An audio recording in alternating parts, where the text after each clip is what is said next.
everyone, in today's video I'm going to do a fan art of Mass Effect with the Winsor&Newton pigment markers. Yay! So in today's video I'm going to try the Winsor&Newton pigment markers out.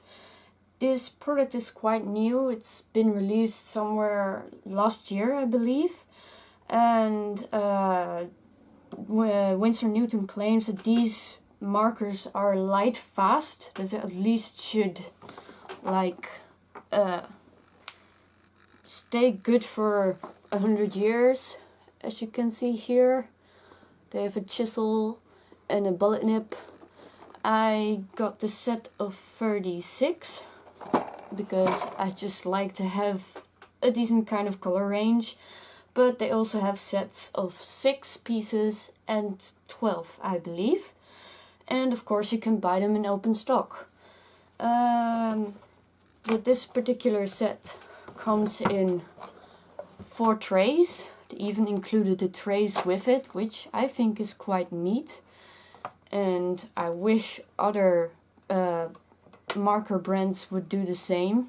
That they would sell their sets with the trays, because that's just neat. That's just really thoughtful.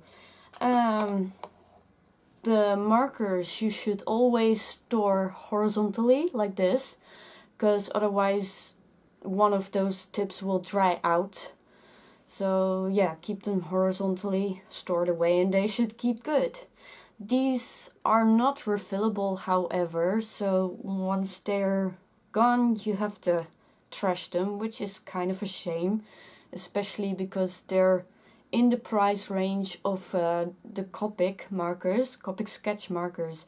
So they are quite expensive, so it's a shame to throw it away.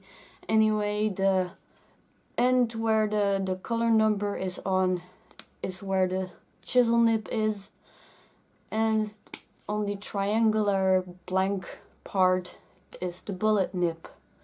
Though the bullet nib isn't really my favorite for this marker. I'll explain in the demonstration why that is. And while these trays are nice, you can't really store them in any way you like, because then they don't fit, so you have to push the point where the point is, otherwise you can't close the box.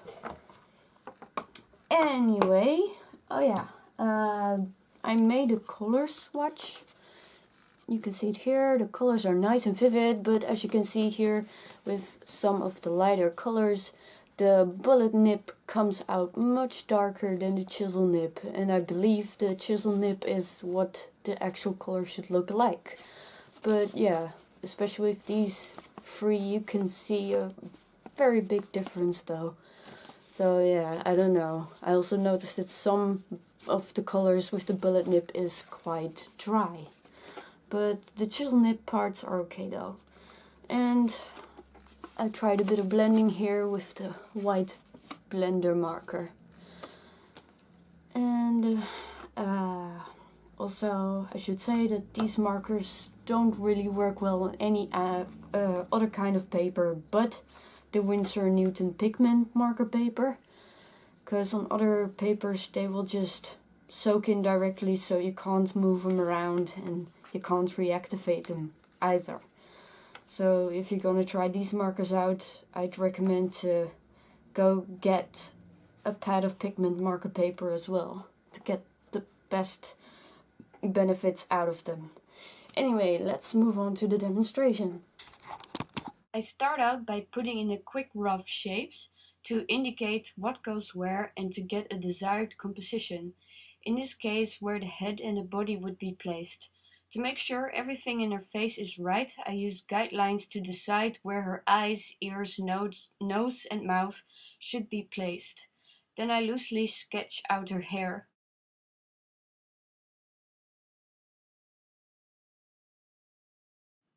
I decided to make her hair a bit wavy, like it's blowing in the wind, to add a bit of drama to the picture. So now on to detailing of her suit. When you have to draw something with lots of details like this, it's easier to sketch out all the main shapes first. Like for her shoulder piece, a sort of half circular shape, rectangular shapes for the neck piece, and circles where the chest pieces are at. From there you can refine them and add more details when you want to. For the arm I basically did the same thing, just the basic shapes first and then adding the details.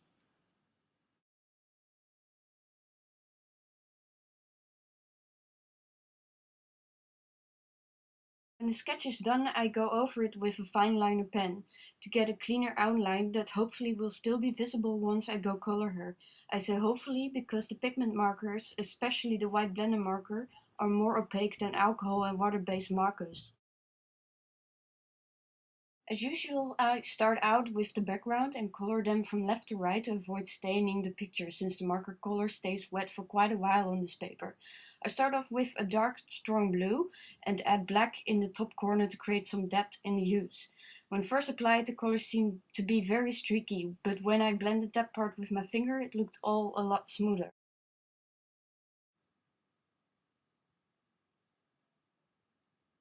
And then my cat Ed decided that he needed to do some inspections on the progress so far. He's such a critic. But in the end he approved, so I could continue coloring the arm. The armor is mainly red, but I'm using light blue on the underside of her arm to mimic light reflections of the background. Also, I used the dark blue from the background to layer the shadow areas on her suit, just to make the character fit in with the rest of the surroundings, for a more realistic and natural effect. Then I found the colorless blender pen works great as an eraser. The part on her lower arm I felt was too dark and did not look metallic enough, so I used the colorless blender to lift off some of the color to create some more metallic shine. With these markers it's advisable to keep a scrap of paper on the side to clean your nibs off after you went over another color to blend, to avoid using a dirty nib and to get undesired colors. I pretty much repeat the same progress of applying my highlights first and leaving a little bit of space between the highlights and the darker color so I can have a nicer blending transition. Then adding dark blue for the shadows. Same with her hair. I start by adding the light blue highlights and then some yellow highlights before I apply the red.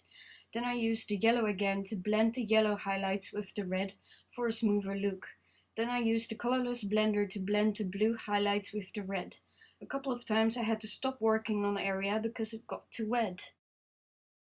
When the surface is too wet, the new layers don't catch on so well and you end up lifting your previous colors up.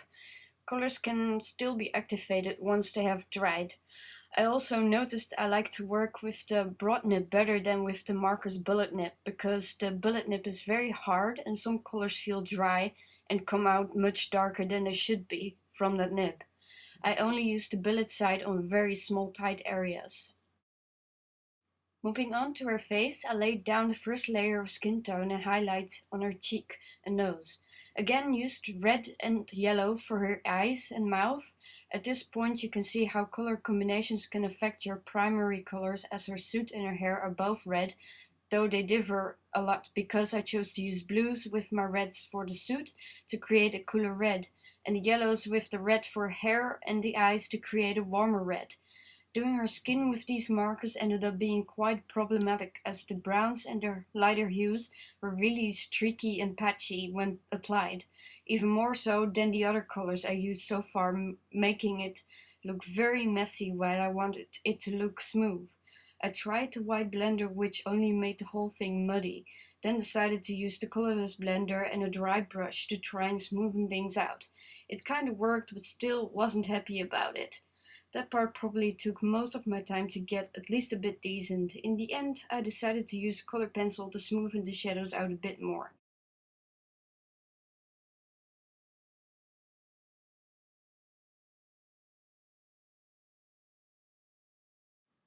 So as you have noticed, they are quite different from alcohol markers such as Copics. And while they are interesting and offer a new perspective on markers art, I still prefer the alcohol-based markers because for one, they are much easier and faster in use. No required drying times, not nearly as puddly, and they layer much easier. Oh, and not to mention, they blend better and easier as well. And secondly, they are not as restricted to paper as these pigment markers are, which only seem to work like they should on their own paper.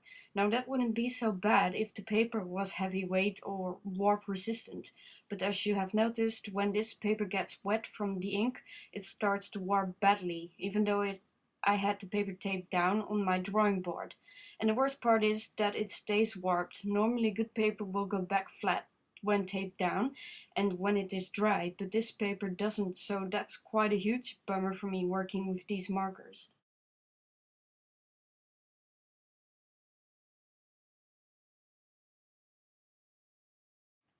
So now working on the last bits of her armor, which won't have as many highlights as the other side.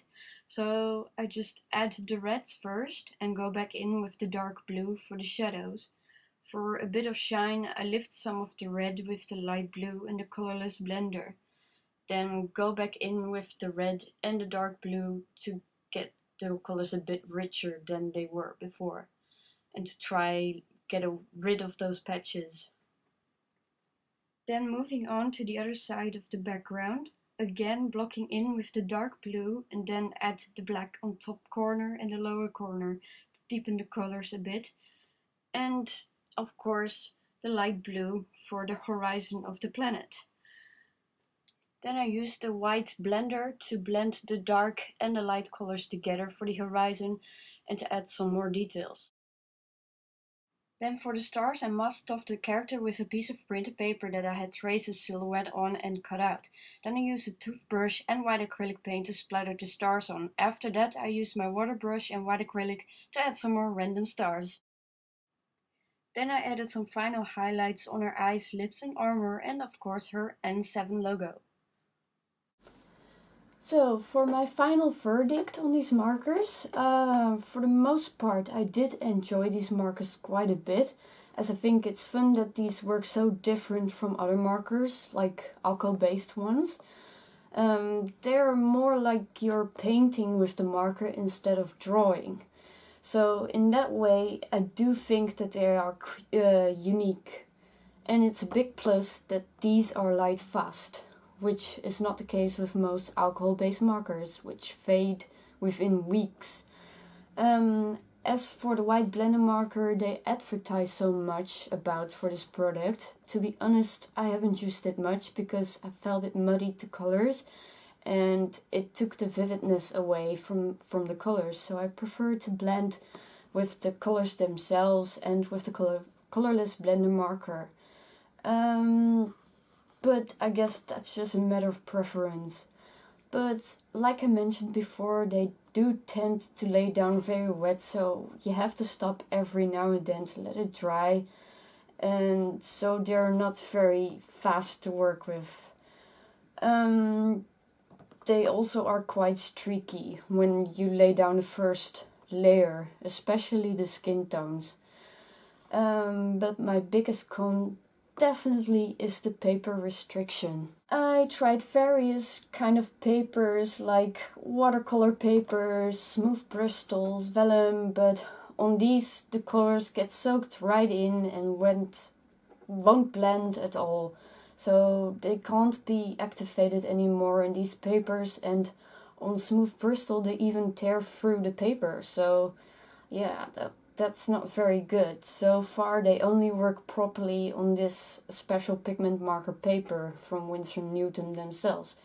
But I don't like that paper because it is thin, like you can see it is really thin and it is flimsy, not sturdy at all, and it warps like crazy. Like on the back you can still see it is very bubbly and wobbly, and then it goes all thingy. But yeah, this picture has been taped down on the drawing board and has been sitting in my drawing map for weeks between all kinds of books, so it should be flat by now, but it still is wrinkly and just no good. I did another one, a small one with these markers, of a little rub-in, more painterly than the other one. And you can still see it is also very bubbly and wobbly. So yeah, I definitely do not prefer this kind of paper, and I really hope that they're going to do something with it, that they're going to do this kind of paper but then heavier weight and warp resistant, or at least that it goes back into its normal shape. It's a shame really, because in my opinions these markers have potential, but they do really need to do something about the quality of the paper to make it work. So all in all, I think the markers themselves are quite promising and interesting. It's just too bad that the paper is not good enough as it is. Though I heard they do work on Yupo, so I may have to try that in the future if I ever can find a pad of that. So that's it for this video, and here is the culprit who video bombed the tutorial earlier. Meet Mr. Ed, my studio companion, muse, and personal groomer. Anyway, I hope you enjoyed this video. If you did, please leave me a like and don't forget to subscribe if you don't want to miss out on any future videos of mine. Thank you for watching and hopefully see you in the next one.